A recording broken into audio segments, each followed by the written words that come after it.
Okay, so we'll be returning to this question, but I wanted to start with this question. How do we get our government to take action on the climate crisis? And one answer to this question comes from a political scientist called Erica Chenoweth. And she suggests, she's done a bunch of studies of hundreds of campaigns over the last century, looking at both violent and non-violent campaigns to change government policies or to change governments. And she found that non-violent campaigns were twice as likely to achieve their goals as violent campaigns. And further, that once a non-violent campaign had achieved the active and sustained participation of just 3.5% of its population, it almost always succeeded. As Chenoweth put it, no government can withstand a challenge of 3.5% of its population without either accommodating the movement or, in some cases, extreme cases, disintegrating altogether. And she pointed to examples like the Philippine People Power movement, in which millions of people were marching in the streets of Manila, which led to the ouster of the Marcos regime. Going back, looking at those who participated in the civil disobedience and non-cooperation movements led by Mahatma Gandhi in India that led to India's independence, and of course the civil rights movement in the United States. Of course, there were many other factors, but getting people into the streets can affect change. And she points out that with non-violent protests work for a number of reasons. They're welcoming of a broad range of participants, in contrast to violent campaigns where you need young, fit and healthy people to fight, but a non-violent campaign can welcome the young and old, people of various abilities. They will attract the less active who sympathize with the cause. So if you see 6 people outside your window participating in an event, you think, oh, I don't know, maybe I won't go. If you see 600, you think, oh, that's interesting, maybe I'll join them. But if you see 6,000, maybe you'll get out of your seat and you'll go and join that group.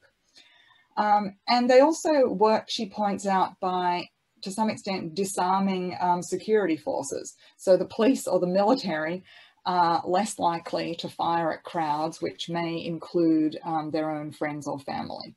So something to bear in mind, getting out on the street can have an effect. Another way of looking at social change, social nudges, adopting and nudging others to adopt sustainable behaviours can help bring about larger changes. And this is not to say that focusing entirely on individual lifestyle changes is the answer, but it is to say that individual lifestyle changes can add up to larger changes. They also count. It's another way of affecting change. And here, there was an experimental study done which suggested that if you have a minority pushing for a change in a social norm, for the adoption of a new social norm, once that minority reaches 25%, that can trigger a tipping point that pushes the rest of society to adopt that social norm. Everyone adopts the new practice. And other studies have shown that even when one person makes a sustainability-oriented decision, other people can follow. So small nudges can add up. For instance, of people who knew someone who had given up flying because of climate change, half of them flew less as a result. Personal behavioural changes can also be encouraged by government. And we see this, for example, in Toronto's promotion of the Green Bin project or making bike share available. These also work as social nudges. And a combination of personal and government approaches can be effective. So government incentives to install solar panels can encourage homeowners to act. But in effect known as social contagion, when neighbours see someone else putting up solar panels, they are more likely to do so too. So that has been observed in a number of cities. Talking about climate change, one of the studies show here that one of the ways in which to introduce the topic of climate change and climate action is to talk up the co-benefits and make it fun. For example, if you're talking about solar roofs, point out that this will also help generate green jobs, the shift to a green economy. It's a job producer. And of course, we most recently heard Joe Biden using this very effectively. When I hear climate change, I see jobs. So he was using that strategy, talk up the co-benefits. Things like this wonderful green wall, which is in Singapore. Not only are they beautiful and they enhance urban spaces, they boost our mental health, they improve the insulation of buildings, they bring nature into the city. Active transportation improves our personal health and our public health. So let's get everyone cycling. It not only reduces emissions, it can overall improve our health. And for those who are focused on, who have economic concerns, it turns out that cyclists will spend more on local shopping than people in cars who are driving by. So there are just lots of ways to talk up the co-benefits of climate action and climate solutions. And if you're advocating for climate action, advocating now looking at systemic changes, here, one of the most effective things you can do is join a group. I come back to this anecdote a lot, and it is that I once attended a film screening. The film was about climate change, and the film director was asked the question that often comes up, what can I do about the climate crisis? And his answer, which really stuck with me, was you can do 3 things: join a group, join a group, join a group. And that can make all the difference. If you're in a group, you celebrate your successes together, you commiserate when things don't go so well, but you support each other, and your individual voice is then magnified and enhanced in so many ways.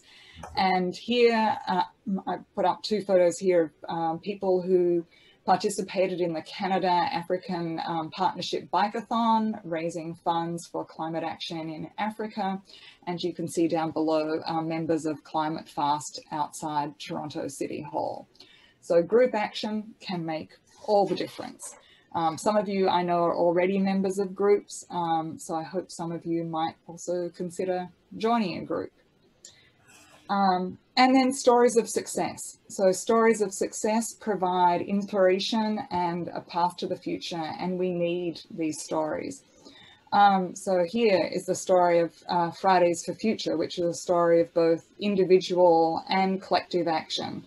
On the left here, we see young Autumn Peltier, who is an Anishinaabe water activist. She's been an amazing advocate for Indigenous water rights. We see young Greta Thunberg on her lone climate strike in August of 2018 outside the Parliament buildings in Stockholm in Sweden. So then Greta stages her strike. It gets some social media attention. In Canada, Sophia Mathur, she was the first young person to strike from school in November of 2018 up in Sudbury.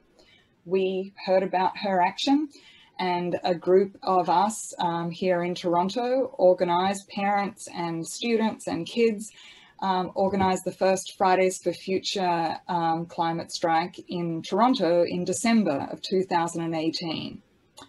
We kept going with regular climate strikes once a month. The students totally took over the leadership of that.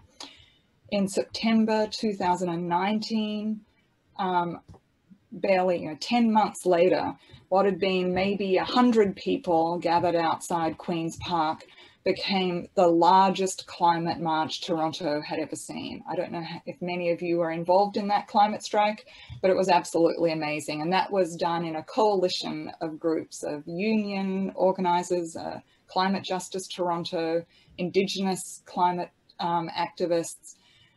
So it was an amazing event. And Fridays for Future Toronto have continued to support Indigenous land defenders going forward. So this is making a difference. And another story of success is TRANSFORMTO itself, and Climate Fast.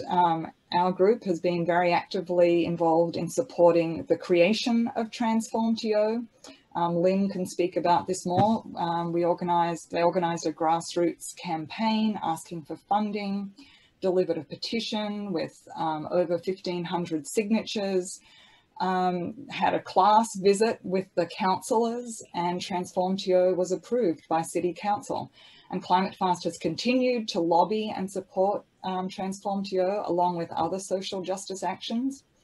After that climate march, that massive climate march that we just saw, the Toronto City Council voted unanimously to declare a climate emergency and adopted a stronger emissions reduction target of net zero by 2050 or sooner. So we have to absolutely keep pushing.